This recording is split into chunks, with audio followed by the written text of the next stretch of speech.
iota classes. Hello dear students, तो स्वागत है आप सभी का हमारे चैनल आयोटा क्लासेस में। डियर स्टूडेंट्स, इस वीडियो में हम लोग क्वेश्चन नंबर 4 करने वाले हैं एनसीईआरटी चैप्टर नंबर 11 कंस्ट्रक्शन।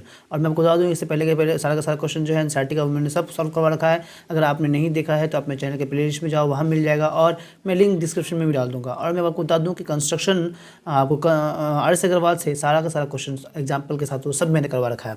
आइए देखिए, क्वेश्चन नंबर 4 कर रहे हैं। इसमें हम लोग कंस्ट्रक्शन करने के बाद justification and step of construction सब देखेंगे। बोल रहा है क्वेश्चन में कि construct an isosceles triangle whose base is 8 cm and altitude is 4 cm, and then another triangle whose sides are 1 whole 1/2 times of the corresponding sides of the isosceles triangle. हमें बोल रहा है कि पहले तो हमें एक आइसोस्केलेस ट्रायंगल बनाना है। आइसोस्केलेस ट्रायंगल हमें मालूम है जिसका दो साइड्स इक्वल होता है। तो आइसोस्केलेस ट्रायंगल बनाना है जिसमें हमें बेस दे दिया है 8 सेंटीमीटर और उसके बाद बोल दिया है एल्टीट्यूड भी हमारा 4 सेंटीमीटर दे दिया गया। तो हम उसका जो पहले आइसोस्केलेस ट्रायंगल बनाने के बाद उसके बाद एक और ट्रायंगल बनाना है जो कि इसी ट्रायंगल के सिमिलर होगा और उसका हर एक साइड जो है वो कॉरस्पॉन्डिंग साइड्स का क्या होगा 1 whole 1/2 के बराबर होगा। चलिए आइए हम उसको सॉल्व करते हैं, बनाते हैं। सबसे पहला काम तो हम लोग ये कर लेते हैं कि जो उसका बेस है 8 सेंटीमीटर वो हम लोग ड्रॉ कर लेते हैं। तो चलिए हम लोग सबसे पहले बेस लाइन जो है वो ड्रॉ कर लेते हैं 8 सेंटीमीटर का। ये रहा हमारा 8 ये सेंटीमीटर।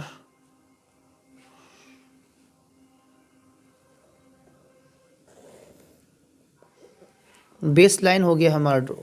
अब हमें बहुत अच्छी तरीके से मालूम है कि 8 सेंटीमीटर का हाफ होता है 4 सेंटीमीटर, मगर हम लोग हाफ ऐसे नहीं लेंगे, ठीक है ना। हमें क्या करना होगा, बाइसेट करना पड़ेगा इसको। अगर नाम इसका मैं BC डाल देता हूँ, सपोज अगर ये हमारा B है and this is your C, तो हम लोग इसको क्या करेंगे, परपेंडिकुलर बाइसेक्टर से बाइसेट करेंगे। क्यों परपेंडिकुलर बाइसेट कर रहे हैं? आप चाहते तो डायरेक्ट 4 ले लेते, मगर नहीं, क्योंकि हमें बाइसेट करके दिखाना पड़ेगा। तो बाइसेट करने का तरीका है कि मोर देन हाफ कंपास को लेने के बाद एक आर्क अपन ऊपर की तरफ लेंगे, ठीक है। देन उसके बाद एक आर्क अपन नीचे की तरफ लेंगे।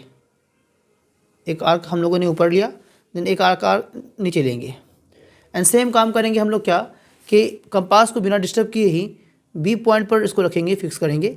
B पॉइंट पर फिक्स करने के बाद इस आर्क को ऊपर कट कर देंगे और इस आर्क को नीचे कट कर लेंगे। ये हमारा परपेंडिकुलर बाइसेक्टर निकल गया, यानी कि ये ऑटोमेटिकली जो है आपका 4 सेंटीमीटर पर ही डिवाइड हुआ होगा, है कि नहीं। तो अब देख लेना, मैं इन दोनों पॉइंट को मिला रहा हूँ। एक पॉइंट ये है हमारा एंड देन एक पॉइंट हमारा यहाँ है। मैं इन दोनों पॉइंट को मिला रहा हूँ। देखना आपको कि जहाँ पे 4 पे जो मैंने पॉइंट रखा था ना पहले, वो इसको मिलते हुए जाएगा, कट करते हुए जाएगा। चलिए, तो ये मैं परपेंडिकुलर बाइसेक्टर से मैंने इसको बाइसेट कर दिया। अब क्या करेंगे हम लोग कि 4 सेंटीमीटर जो है, तो ये एग्जैक्टली 4 पे जो है कट किया है हमारा। अब हम लोग यहाँ से क्या करेंगे, एल्टीट्यूड हमारा 4 सेंटीमीटर है, तो एल्टीट्यूड जो है हम लोग 4 सेंटीमीटर ले लेंगे। पता है क्यों हम लोगों ने बाइसेट किया था? बाइसेट हम लोगों ने इसीलिए किया था क्योंकि जो आइसोस्केलेस ट्रायंगल है उसका जो एल्टीट्यूड है वो बेस को 2 इक्वल पार्ट में डिवाइड करता है। तो देखो, ये एल्टीट्यूड है हमारा 4 और हम लोग यहाँ से 4 ले लेते हैं इसके ऊपर में। 4 सेंटीमीटर का जो हम लोगों ने एल्टीट्यूड ले लिया, जैसा कि क्वेश्चन में कहा गया था। तो चलो ये सब चीज़ें मैं मेंशन कर देता हूँ। तो पहले तो हमारा BC था एक लाइन, तो BC कितना था हमारा 8 सेंटीमीटर था, तो मैं इसको 8 सेंटीमीटर मेंशन करता हूँ। और एल्टीट्यूड जो है, देखो अब यही पॉइंट हमारा A हो जाएगा। ये जो पॉइंट आया ना, दिस इज योर A हो जाएगा हमारा।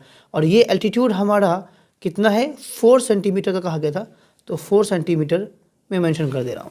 अब क्या करेंगे, A से C को ज्वाइन कर लेंगे। A से C को ज्वाइन कर दिया और A से B को ज्वाइन कर देंगे। तो A से B को ज्वाइन कर दिया।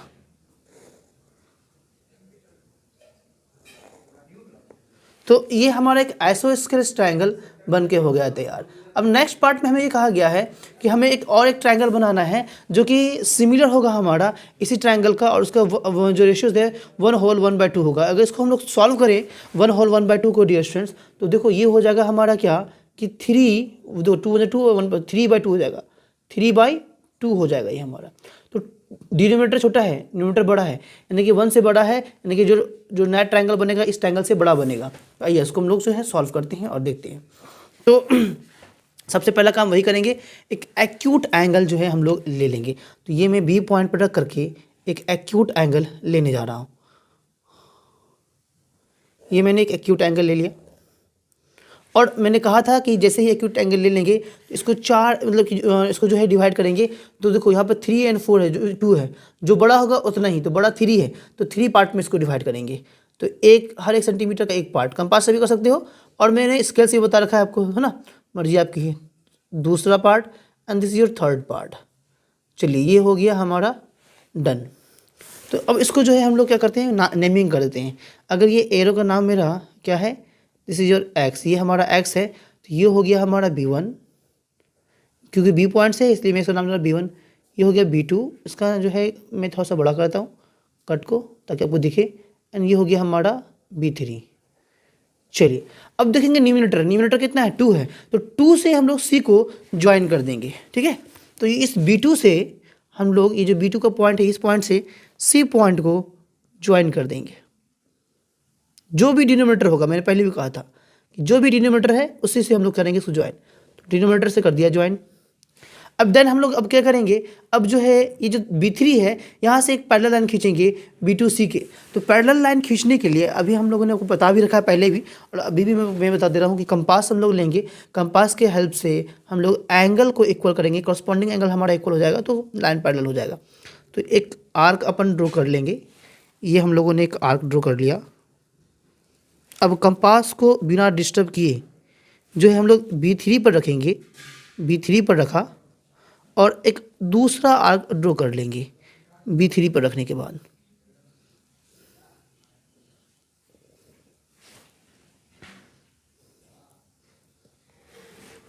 देखना ध्यान रहे कि कंपास आपका जो है वो डिस्टर्ब ना हो। चलिए एक और आर्क हम लोगों ने मेज़र कर लिया। अब हम लोग जो नेक्स्ट काम ये करेंगे कि जो पहला आर्क था हमारा उसको कर लेंगे मेज़र, उसके एंगल को करेंगे मेज़र। तो यहाँ रखा और दूसरा पॉइंट हमारा कहाँ है, यहाँ है, तो इसको में हम लोग करेंगे पहले काम मेज़र। देखो ये हम लोगों ने कर लिया मेज़र करने के बाद अब हम लोग क्या करेंगे, जो आर्क यहाँ था हमारा उस पर रख करके इसको कट कर लेंगे, इस आर्क को। तो कट कर लिया, यहाँ पर हमें पॉइंट मिला है, ये पॉइंट मिला है, तो इस पॉइंट को हम लोग ड्रा कर लेते हैं। ये पॉइंट हमें यहाँ मिला है, तो ये पॉइंट हमारा मिल गया। अब हम लोग क्या करेंगे कि इस B3 से इस पॉइंट को मिलाते हुए हम लोग एक लाइन अगेन ड्रॉ कर लेंगे, और ये लाइन हमारा पैरेलल होगा इस लाइन के। क्यों होगा पैरेलल होना लाजमी है, क्योंकि हम लोगों ने कॉरस्पॉन्डिंग एंगल्स को इक्वल किया है, तो लाइन पैरेलल होगा ही होगा। चलिए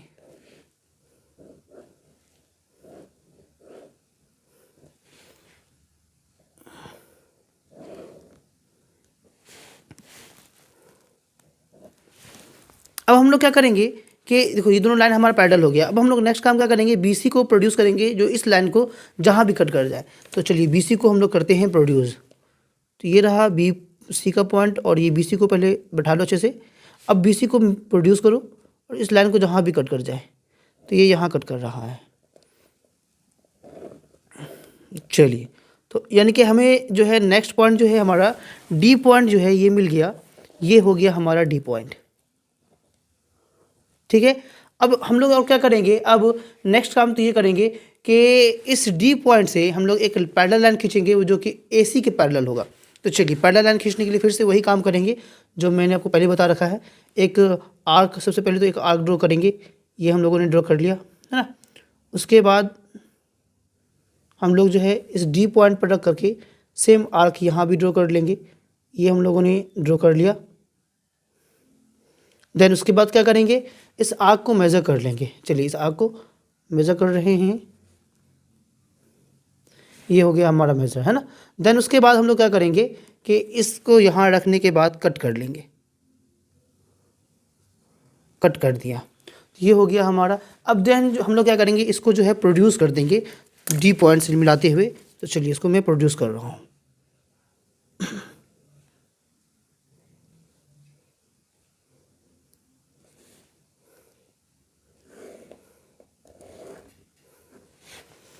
अब हम लोग क्या करेंगे कि BA को प्रोड्यूस करेंगे, और जहाँ उस लाइन को कट कर जाएगा हमारा काम हो जाएगा। तो चलिए BA को प्रोड्यूस किया जाए। चलिए इसको मैंने प्रोड्यूस कर दिया, और ये इस लाइन को यहाँ कट कर रहा है, तो यही पॉइंट जो है हमारा आ गया E। फाइनली जो है हमारा रिजल्ट निकल चुका है और ये मैं इसको जो है फाइनली मैं मिलाने वाला हूँ।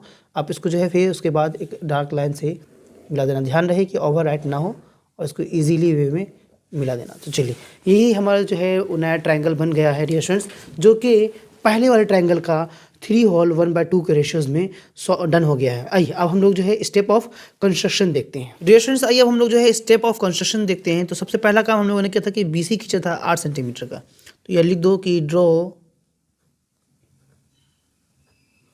अ line segment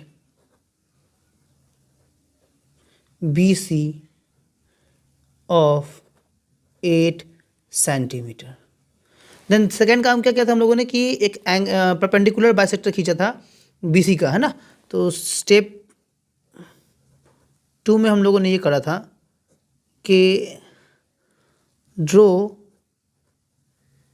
perpendicular bisector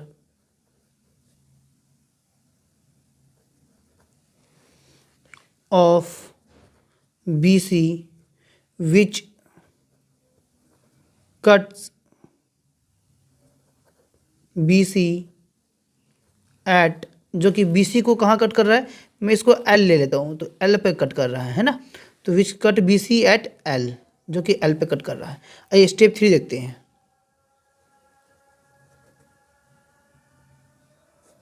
third step हम लोगों ने क्या किया है, AL हम लोगों ने लिया है 4 सेंटीमीटर उसी परपेंडिकुलर बाइसेक्टर पे। Take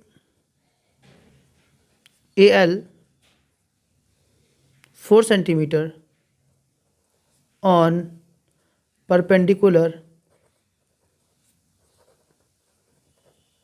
bisector. स्टेप 4 में हम लोगों ने क्या करा, उसके बाद कि AB और AC को ज्वाइन कर दिया। तो join AB and AC। Step 5 में हम लोगों ने ये करा कि एक एक्यूट एंगल खींचा है BCBX। तो draw an acute angle CBX।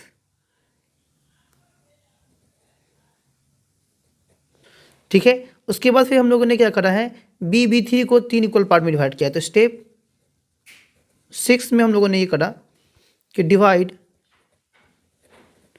BB3 in 3 equal part. चलिए स्टेप 7 में हम लोगों ने क्या करा है कि B2 को BC से ज्वाइन कर दिया था। स्टेप 7 में हम लोगों ने क्या कि ज्वाइन B2C। उसके बाद स्टेप 8 में क्या करा हम लोगों ने, एक पैरेलल लाइन ड्रॉ किया है B3D B2C के। तो स्टेप 8 में यहाँ लिख देता हूँ, step 8 draw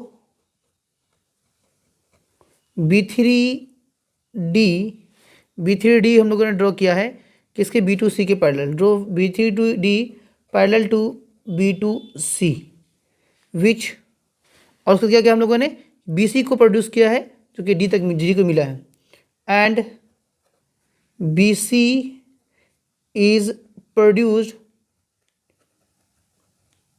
two meet at D, जो कि D पे मिला है। स्टेप 9 में हम लोगों ने क्या करा, स्टेप 9 में हम लोगों ने ये करा कि DE जो है एक पैरेलल लाइन खींचा है AC की। तो draw DE parallel to AC। DE एक पैरेलल लाइन खींचा है AC के, ठीक है, जो कि हम लोग अब उसके क्या हो रहा है हमारा, and BA is produced and BA is produced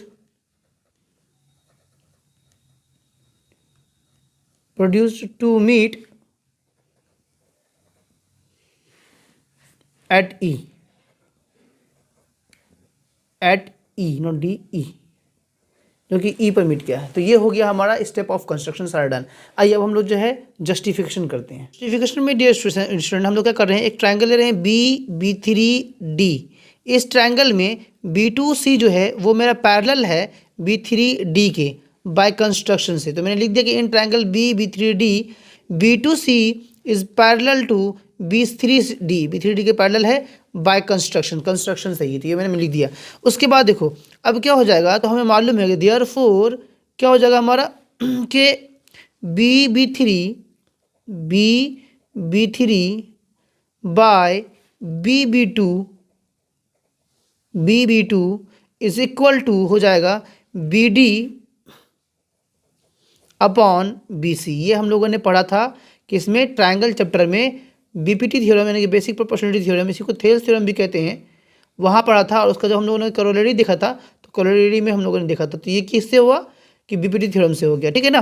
तो अब देखो तो BB3 जो है BB3 ये कितने पार्ट में डिवाइड है, 1 2 3 3 इक्वल पार्ट में डिवाइड है। तो इसके जगह पर हम 3 लिख सकते हैं। अगर ये मेरा एक पार्ट x है तो x प्लस x 3x हो जाएगा। तो मैं इसको 3x लिख देता हूँ अपॉन, और ये जो है हमारा एक x तो 2x हो जाएगा। तो ये हो गया हमारा अपॉन में 2x is equal to BD by BC। अच्छा x से x हमारा कैंसिल हो जाएगा, तो क्या बचेगा कि 3/2 यानी कि BD अपॉन BC जो है वो हमारा आ गया 3/2 यानी 3:2। ये एक हमें कंक्लूजन मिल गया यहाँ से। अब हम लोग क्या कर रहे हैं, एक ट्रायंगल ले रहे हैं। कौन सा ट्रायंगल ले रहे हैं, तो ये ट्रायंगल ये BDE और BCA, ये दो ट्रायंगल ले रहे हैं। दोनों को सिमिलर प्रूफ कर देंगे, उससे हमें एक फ़ायदा हो जाएगा। तो मैं यहाँ लिखता हूँ कि in triangle BDE and triangle BCA, तो इसमें क्या होगा, एंगल B जो है दोनों ट्रायंगल में कॉमन है। तो angle B is equal to angle B, reason में डाल दो कॉमन, ठीक। दूसरा क्या हो जाएगा हमारा, दूसरी बात इसमें क्या हो जाएगी कि ये एंगल E जो है वो एंगल A के बराबर हो जाएगा। तो एंगल A है ना, angle E is equal to angle E is equal to angle A। क्यों होगा, क्योंकि दोनों लाइन पैरेलल है। AC और EDE जो है वो पैरेलल है। तो पैरेलल लाइन के तो इसको बोलते हैं कॉरस्पॉन्डिंग एंगल्स, है ना। तो कॉरस्पॉन्डिंग एंगल्स इक्वल होता है। तो यहाँ पे लिख देता हूँ मैं कि कॉरस्पॉन्डिंग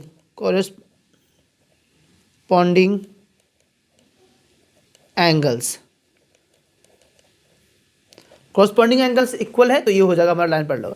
तो देयरफॉर इसीलिए क्या हो जाएगा हमारा, दोनों ट्रायंगल जो है यानी कि ट्रायंगल BDE इस सिमिलर हो जाएगा हमारा ट्रायंगल BCA के, यानी कि ये जो बड़ा वाला ट्रायंगल है ये छोटे वाले ट्रायंगल के सिमिलर हो जाएगा। और किस क्राइटेरिया से होगा, तो क्राइटेरिया लिख दो कि बाय एंगल क्राइटेरिया से हो जाएगा।